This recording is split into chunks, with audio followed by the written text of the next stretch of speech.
This is the Secure Cyber Connect podcast with Jay Adamson and Warren Atkinson, where we're joined by information, cybersecurity, technology, and talent acquisition professionals who share their journeys, unique perspectives, and offer advice and guidance. Our topic on this episode will be the critical intersections of HR and cybersecurity. Today, we're delighted to be joined by both Jessie Lajoie, the Chief People and Culture Officer, and Niel Harper, the Chief Information Security and Data Protection Officer from Doodle, a global operating tech company that provides strategic technical solutions to solve complex business problems and a leading scheduling platform. Niel is based in Berlin and was previously the CISO and Data Privacy Officer at the United Nations Office for Project Services, and has held senior leadership roles and advisory experience within AT&T, Bemol, Canonical, CIBC, Deloitte Consulting, the European Commission, and the Internet Society, amongst others.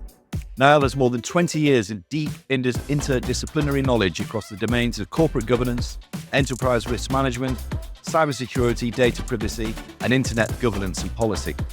He's also the recipient of the 2024 ISC2 Global Achievement Award and the 2021 ISACA Technology for Humanity Award, and also the 2021 ISJ Caribbean Security Resilience Award. He's also been recognized by the World Economic Forum as a young global leader and a global shaper, and has held fellowships to the American Registry for Internet Numbers, the British Computer Society, and the Royal Society of Arts, amongst others. With firm roots in Montreal, Jessie brings over 20 years of diverse experience, including 16 years of global human resource expertise. With a career spanning multiple continents and sectors, including technology, financial services, Jessie possesses extensive expertise in labour laws across various countries, such as the US, Canada, South Africa, and now Switzerland and Germany, along with many more, where she's successfully navigated cultural differences and labour laws within these many diverse regions. This has resulted in her driving organisational success throughout her adaptability and a wider global perspective. As a strategic partner and certified HR practitioner, she's crafted and implemented cutting-edge HR strategies that drive organisational performance and employee engagement, which align businesses with their core objectives. She has a deep understanding of the employee experience and design thinking, and fosters a culture of collaboration, empowerment, and innovation. And it's the continuous learning within organisational psychology and HR practices which ensures she remains at the forefront of the evolving field. She's also very passionate about advancing HR practices, which we'll be discussing today, and regularly engages with fellow professionals to exchange both ideas and insights. Jessie, Niel, we're delighted to welcome you both to the Secure Cyber Connect podcast, and thank you for joining us. Thank you very much. So before we start off, we always like to ask our guests if you both kindly share something that you may be proud of or excited about and wish to shine a light on that people wouldn't always find on your LinkedIn profiles, for example. Sure. I'll go first. I think I'm particularly proud of the work I did at the Internet Society, because that work was really about how do you develop the right combination of technologies and policy, regulation to bring more persons online. So we're working across the multiple areas and countries where we help to bring the next 2 billion persons online. And I did quite a bit of work in terms of expanding global internet access. That's amazing. And call that the digital divide is something that we all need to contribute towards. I mean, I think from my perspective, it's more about kind of, learning by working with so many different cultures internationally and like working abroad, especially since 2012. And I think that brought like this kind of enrichment to the role that I have and the kind of experiences that you learn from working with so many different types of people and understanding really the depth of what culture means in general. So I think it's kind of this international perspective, I think is really key anyway. And I think in any role, especially a company like Doodle, who is very multi, we have about over 26 nationalities and more. And I think that's just really the key to the success of a company, having all these kind of diverse perspectives. So yeah, that experience I have is really, has been enriching, I think, in everything that I do. How I think. And Niel, what's one challenge that you've perhaps faced in your career so far that significantly influenced your perspective on cybersecurity? That's a good question. I think, one of the challenges I've experienced, and I've really been very focused on building capacity to overcome it, is I think over the last 5 to 7 years, technology has transitioned from just being a pure play field, especially security, to being a field where you need to have a cross section of knowledge, that you need to not just understand the technology, but you need to understand the business. And you also need to understand the laws and the regulations that impact the business from a technology perspective, from a security perspective, from a privacy perspective. So, I recognized that around 2014, 2015, and I made a conscientious decision to really develop that broad array of skills that would help me be a better security professional, but also enable and equip me to provide more value to a business like the Doodle.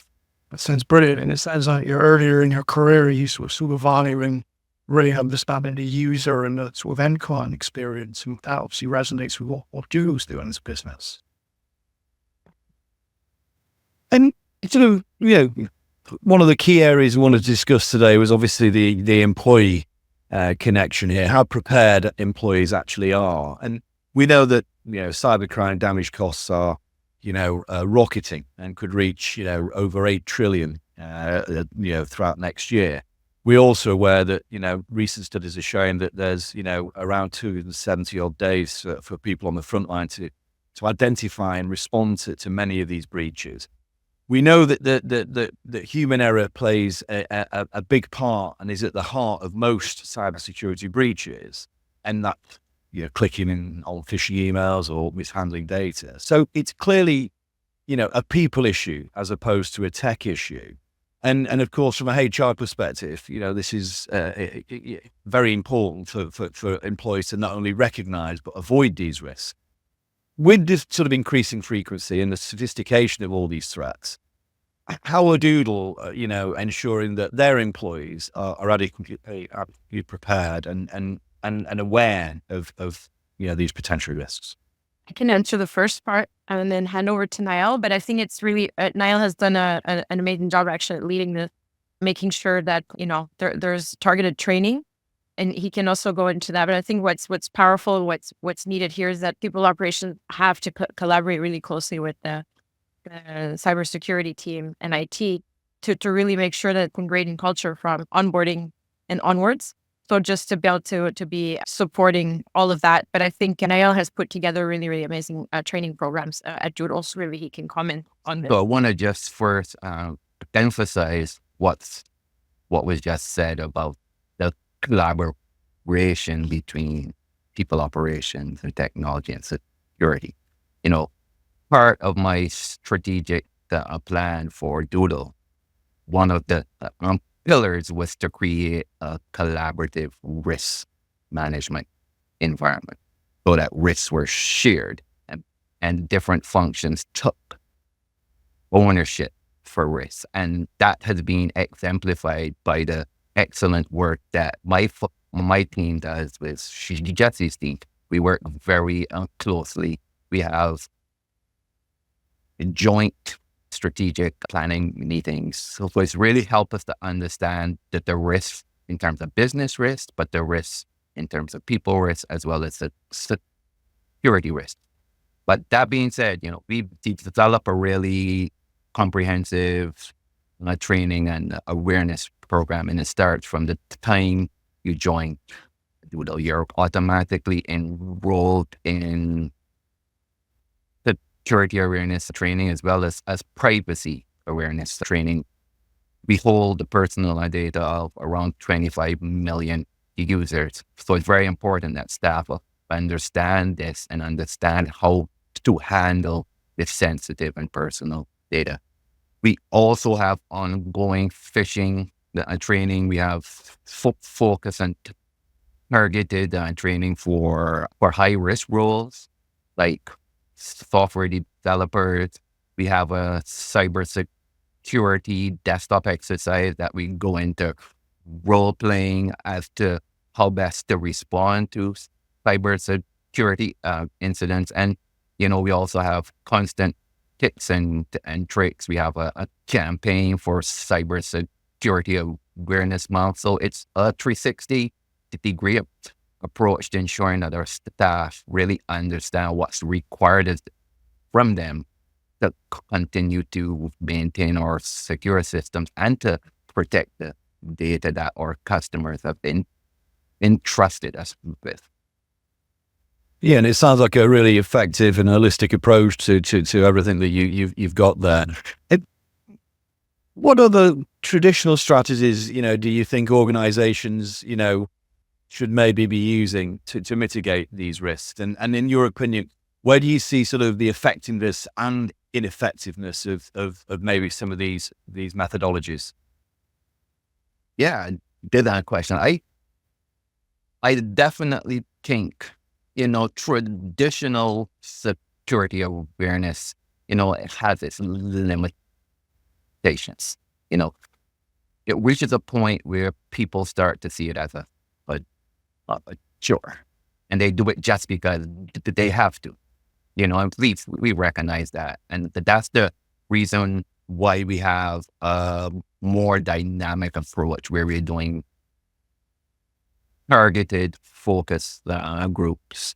We're engaging staff in a lot of the work we do. For example, we're developing a data governance framework, and we shifted the ownership of data governance to staff.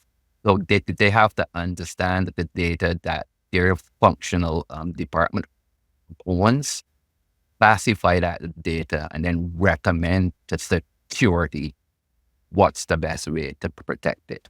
And we provide that feedback. So we are not just giving them guidance and advice, but we're also taking their guidance and their understanding into consideration as we protect our data based on its sensitivity.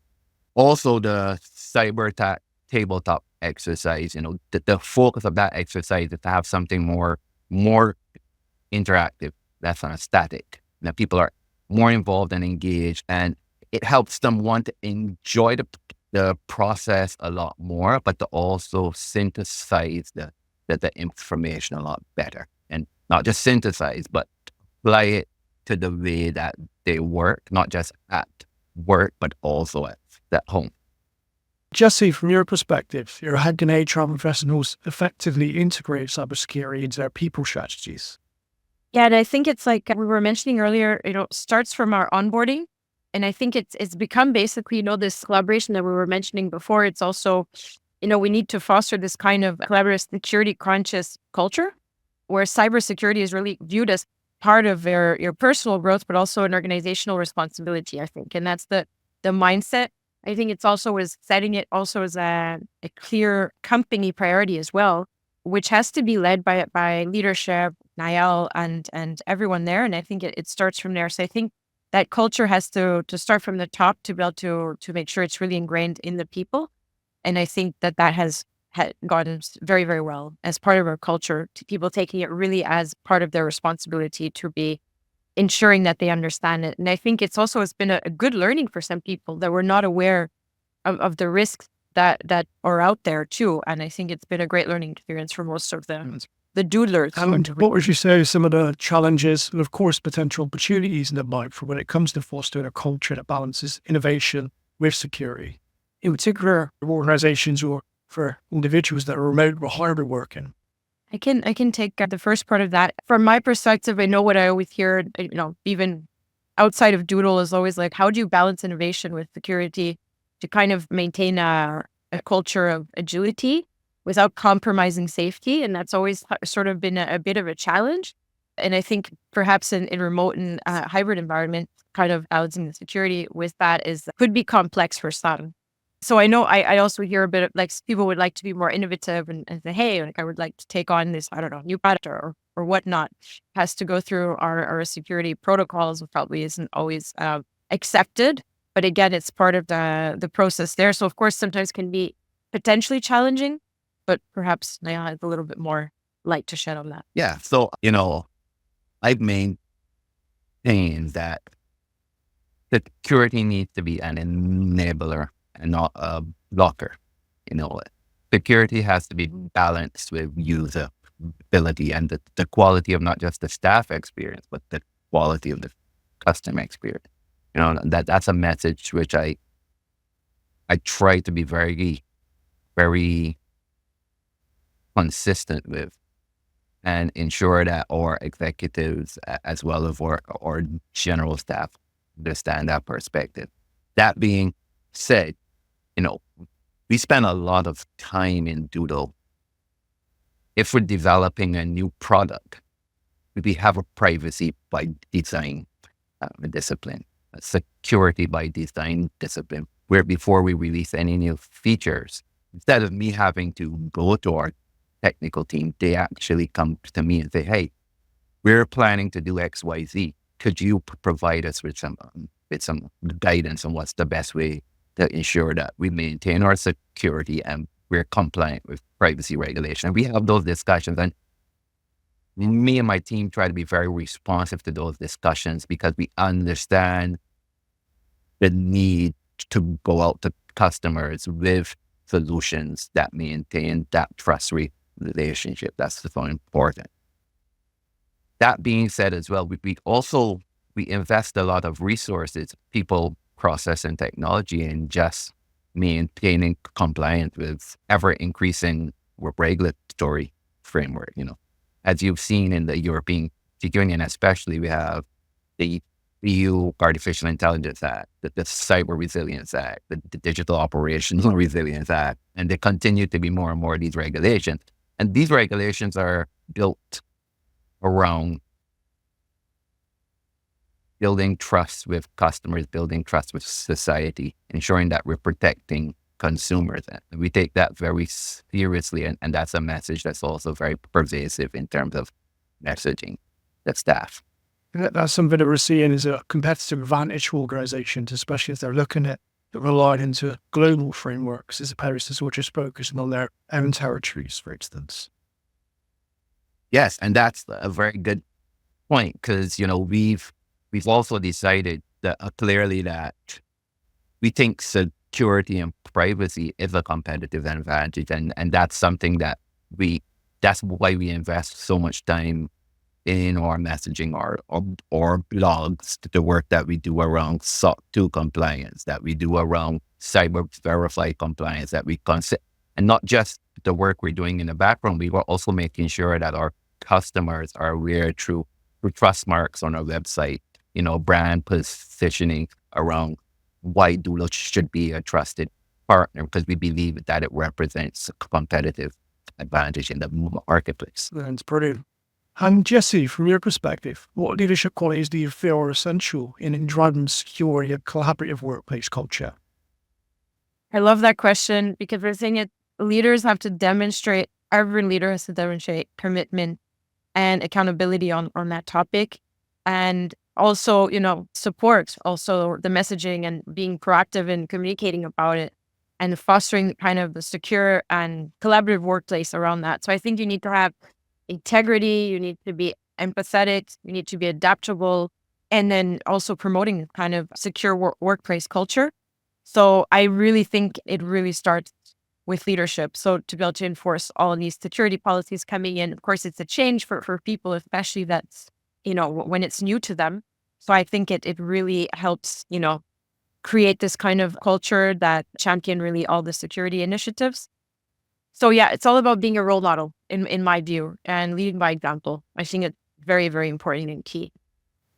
We've spoken to a lot of our guests about the AI on many of our episodes and the impact that that's having on the workplace and, of course, cyber. How do you see the role of AI evolving within HR? And I guess particularly with regards to enhancing the employee experience and operational efficiency. In general, we're quite advanced. I mean, for us at Doodle, we've implemented AI probably in every department and also at the organization level. I know we're doing experiments too.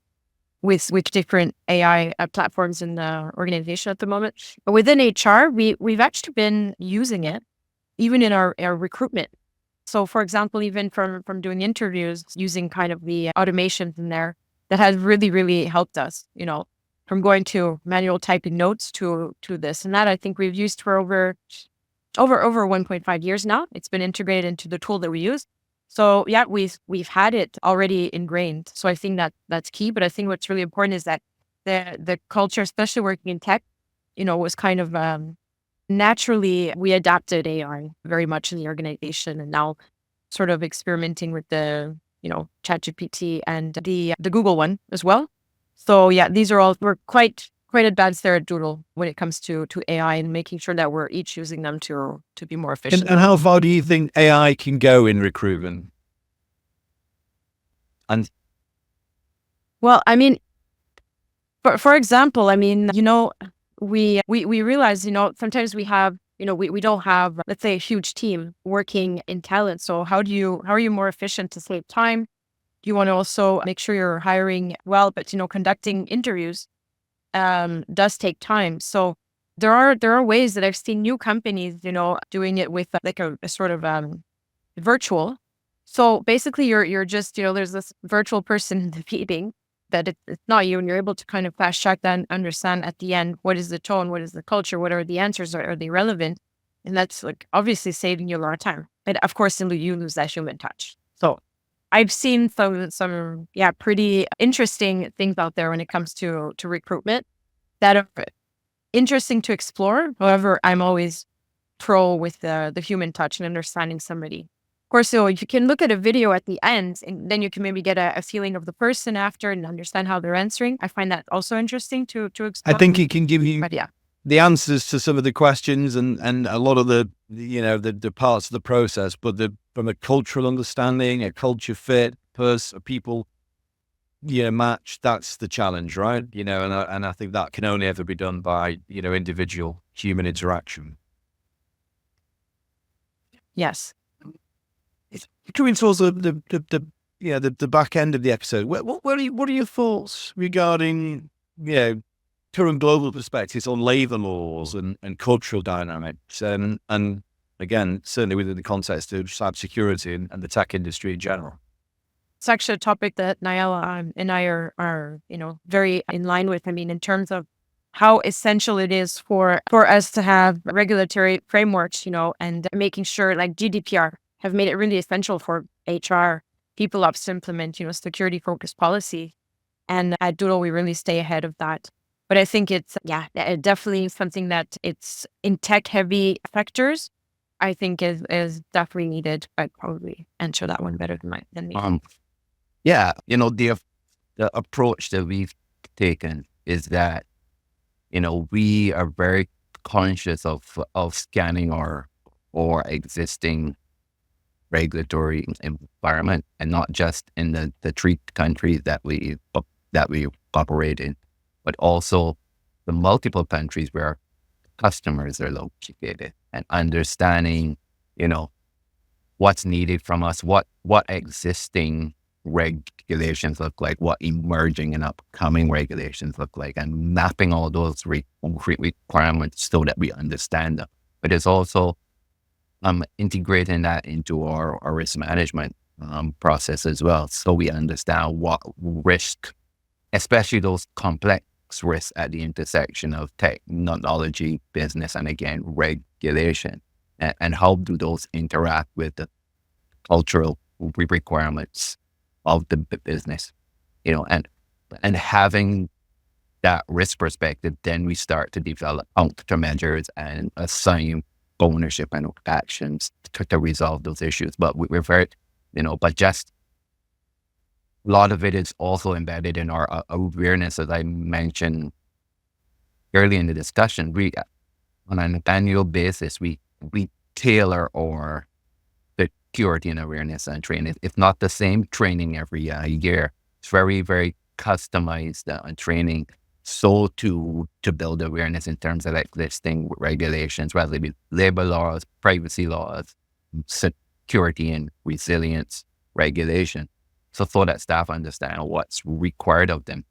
also in or adoption of artificial intelligence as well. We've also looked at the legal, ethical, and cultural implications of integrating emerging technology, and also map those risks. And we built customized risk responses to ensure that that our use of artificial intelligence is in a responsible manner. Excuse me. That's brilliant. And Jesse, I appreciate you've traveled around the world, and obviously you spend quite a lot of time with your customers and clients to give them understand the challenges they're facing, and of course, enable with Doodle to align to the cultural differences in each region. So I'm just keen to gain your perspective in terms of the importance of the sense of communities. And then after that, Lionel, I appreciate you spent quite a lot of time contributing to ISACA in Europe, in the States, and the Caribbean first. So I'd also be keen to gain your perspective in terms of the importance of community and collaboration in that respect. Yeah, I think really, like I was mentioning also about the leadership and leading by example, I think that collaborative approach and this kind of mindset is really, really crucial when everything you do with within the business. And I think if you're not collaborating and not supporting each other, you will never go far. And I think that is the key to success, right, really. And you see it. And I think that's also one of our values at Doodle. And I think that's why it's really crucial to have, because it just brings you further. So it's also having this kind of empathetic mindset, to also understand other employees' perspectives on, of course they will ask questions, but security, why? And of course you need to listen. And I think that is also key. And that's why it works well at Doodle too. We listen, but then we give advice, we give guidance, and Niel and the team.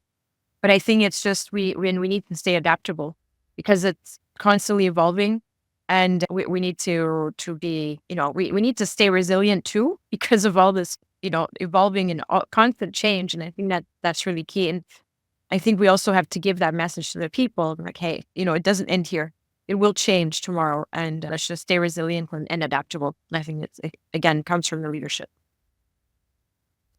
Yeah, I've been in an ISACA member for about 20 to 25 years now, and the key and distinctive thing about ISACA is the membership organization. We have around 150,000 members, and our members are persons working in the digital trust professions, whether it be information security, privacy, IT auditing, and various adjacent type of professions, and or our members and our community is the reason that we exist. Not just that, the value of the services and the products that we deliver, a lot of it comes from the collective knowledge of our members. Our members participate in improving our exams. Our members participate in improving our certifications. Our members participate in ensuring that we're staying on the cutting edge of how these digital trust professions are emerging and growing. So the community of ISACA is actually where the value of ISACA can be found. And we spend a lot of time, a lot of resources, even for me sitting on the board of ISACA. All of our discussions are centered around how can we deliver more value to our members? How can we better leverage our members and our community to improve how digital trust professions protect businesses and individuals, how digital trust professions protect society at large, and make sure that we're constantly upgrading our ability to respond to a really complex and fast shifting cyber threat landscape. And question to both of you. What would you say has been the key crucial sort of mindset that you've both adopted over the years that's really kind of led to your success? For me, it's staying, kind of like I was mentioning before, but it's also the mindset for me personally at work, but also personally. And I think it's just because everything is changing so quickly, you need to stay adaptable. Another thing I learned, staying resilient, that there will be change, but always having an open mind and knowing that, hey, there's always going to be something that we can learn from, and you don't know what's coming next. So stay adaptable, stay resilient, have an open mind, stay empathetic, and I think that's, for me, key. No, I would say that regardless of how much I've learned, how much knowledge I've accumulated, one of the principles I live by is do my best to not be the smartest person in the room. And by that, always be willing to listen a lot more than you talk, and always be willing to embrace the other. And by embracing the other, I mean just the diversity, the differences, the experience, the ideas of people who are not necessarily like you, or who have different backgrounds, different values, different cultural perspectives than you. And not just embracing the other, but also be willing to learn from the other and integrate those learnings in just the way that you go about your day-to-day business. I think we've seen it at Doodle, just the overall cultural diversity and the willingness of people to support each other, to exchange ideas, and to openly give to each other. It's really created a unique situation, and it's allowed us to thrive as a business. Yeah, and I think that's certainly shone through on this episode, and certainly with regards to the success of your business. I think that collaborative attitude between, both of you and the business as a whole is clearly been, crucial to success. And thank you both for, for shining a light on that today. We'd obviously want to, before we wrap up, maybe share a little bit more about Doodle and, and talk a bit about your purpose and your vision. And would you be kind enough to elaborate a little bit more on that? Yeah, I can jump in. I mean, own your time, right? So Doodle envisions really a world where individuals and organizations make the most of their time.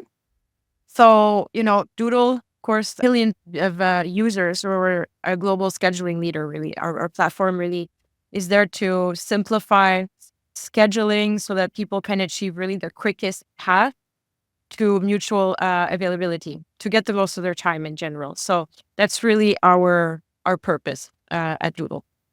And what do you think the future holds for you guys? And, where do you see things going forward? Yeah, I'll touch base on that. For us at Doodle, again, it's just to kind of echo a bit what I just said. We really want to provide an ease of use, consistent platform for people to take control of their calendars and their time. Time is very important, so your time has to be properly utilized.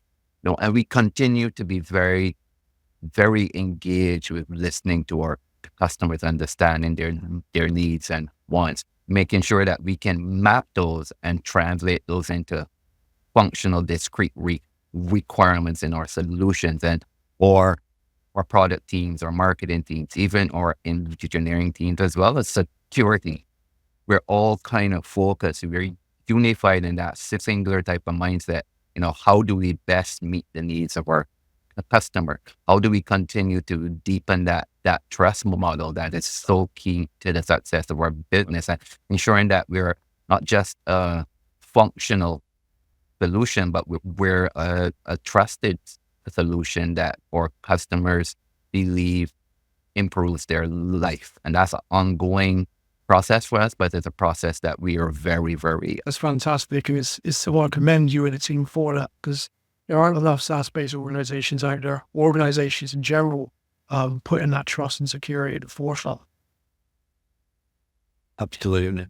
Been a genuine pleasure, guys, and we'd like to thank both of you, the community, all our listeners. We trust you found a lot of value in today's session. If anyone wants to continue the discussion and for more sustained engagement, We invite you to join the secure CyberConnect community. As always, offering a range of collaborative solutions for both technology and security professionals at no cost.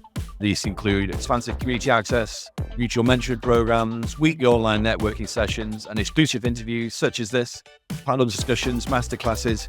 And if you want to learn more and gain access to the platform and the community, please visit secure-recruitment.com/cyber-connect/. Thank you very much.